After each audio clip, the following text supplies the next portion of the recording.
mean, and the other, and this is not, and Barack is one, or Susan Howe's work on Dickinson, or Olson, um, even Pound, and that these are folks who they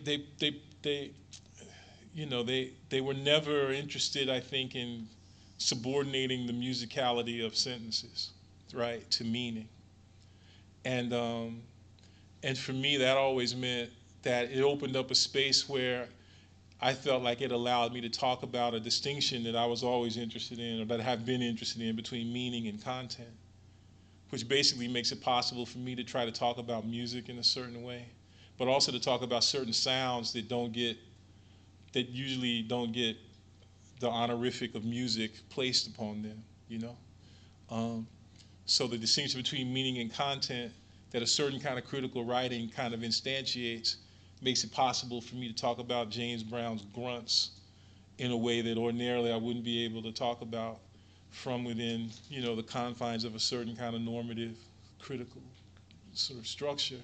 And that operates not only with regard to music, but with regard to poetry and different things. So it was just basically, I felt like, um, and so when I'm talking to my students, I just, what I try to do is to see if it's possible to get people to recognize the possibility of staging a certain kind of encounter between works. That it's not about applying Derrida to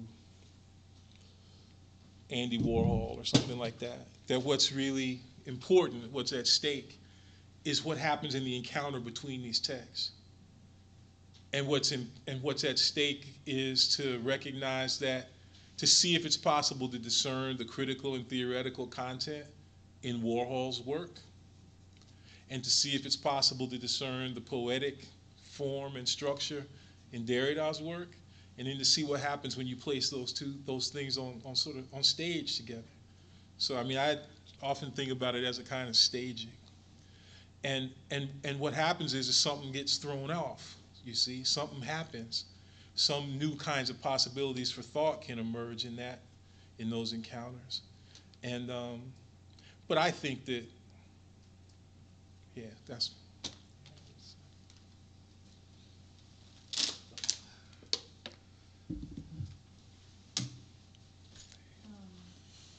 Goes in taking a different, in a slightly different direction, but because you also used the term again, what is thought for you then? I mean, and I'm asking this for various reasons, but one is that you obviously have a very complex idea about it, but it's also you are pressuring a lot of terms like nothingness, thingingness, and so on. But thought seems to be something that you're pretty sure of. At the same time that it's rethought in your writing. Well, again, I don't know. Probably I'm not quite as. Pardon? Oh, I was asking what a thought is. It means to have read, because it seems to me that he, on the one hand, has this very complex rethinking of thought in his work. On the other hand, it's something that seems to me to be that he seems to be pretty certain of, while he's not. He's kind of deconstructing a lot of other terms. So. I feel like one of the things that becomes that, the historic refusal to acknowledge, and the historic devaluation of black intellectuality produces certain chances uh, that accrue, to those of us who are interested in refusing that that refusal to acknowledge, right? So what you have to do is, among other things, recognize the various guises that thought takes. I mean, and this is stuff that for me goes back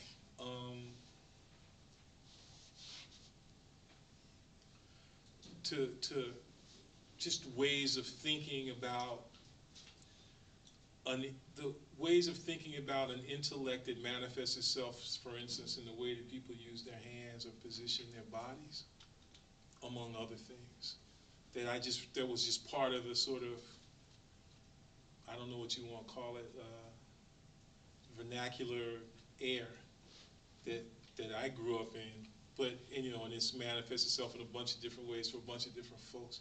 My my grandfather he used the term smart a lot, and it never meant what folks usually mean by the term smart. It wasn't, or another way to put it is, it always probably meant that and more. And it usually had to do with like somebody's capacity to work. And it usually had to do with somebody's capacity to manipulate things, literally with their hands, capacity to make things, capacity to fix things, a capacity to move in a certain kind of way under certain kinds of exigent circumstances. And I used to think that it was simply a kind of a word that he used to describe somebody who worked hard. But the older that I get, the more I realize that it was never separate from this vast kind of, way of understanding intellection in a general way, which first of all refused to distinguish between intellection and, let's say, various modes of the working of flesh, and like, and what's interesting is like that notion of smartness is something that shows up like in the way that like Robert Creeley talks about Zukofsky's poems, like he talks about them as this connection or this interplay between intellection and sound. He just refuses that distinction. You see, so what I guess I'm trying to say is that if what we operate within is not only the devaluation of black intellect, but what Spillers calls the radical sort of reduction of the body to flesh, within black life, then what it becomes necessary to do is to think through the relationship between flesh and intellection in ways that broaden out, I think, in these really kind of powerful ways, what it is that we ordinarily mean by thought. So that historic interdiction, again, like I said, it becomes a chance, which is, I think, at least, as I understand it, is a major part of what I think Professor Wilderson means by the necessity of remaining in the hold of the ship. It's a kind of horrific imperative, but it also produces all these, it makes things which otherwise would not be possible. And certainly, we need, I think we could all agree in this room that we need a much broader and more expansive understanding of what constitutes thought. Like all the scary shit that we think about the university and what's happening to it, one way to think about it is that it can be traced to a really, really sclerotic understanding of what thought is. Right? I mean, certainly in the university that I work at, thought has just been narrowed and reduced, right? And so, this is something which is important. That question and answer gives me a sort of opening to ask a question about the status of the knowledge produced historically through black art forms, et cetera. So, I mean, as you're talking about your grandfather, I mean, I'm thinking about what Toni Morrison is doing in Beloved, right? The sense in which that novel is in many ways about black knowledge and the the way that it's transmitted across generations, the way that it's produced by these people who are nothing. So I guess that's my question, is that in thinking about this link between nothing, thingliness, blackness, where is the place of the knowledge that's produced through black cultures? I mean, I feel like you already answered, it's it's an extension of the, you know, the previous question. It's you just have to part of.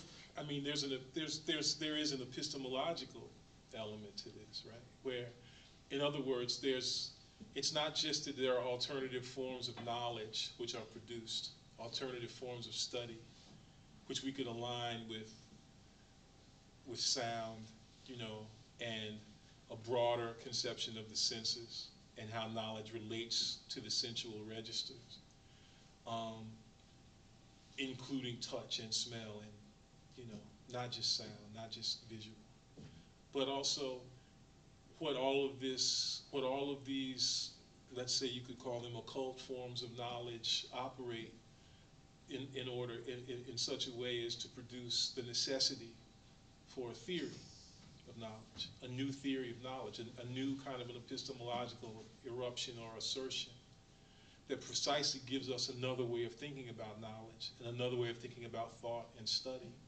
So I would say it's operating at two different levels, not only in terms of in all these different kinds of registers which don't necessarily show up, you know, in the form of a book or in the form of a lecture or in the form of, you know, in the normative sort of sanctioned forms through which knowledge is circulated within a certain kind of an official culture, but also within the circulation and the constant production of new and expansive theories of knowledge, right? Of not only of what people know, but not only of how they know, but of what it is that can be known.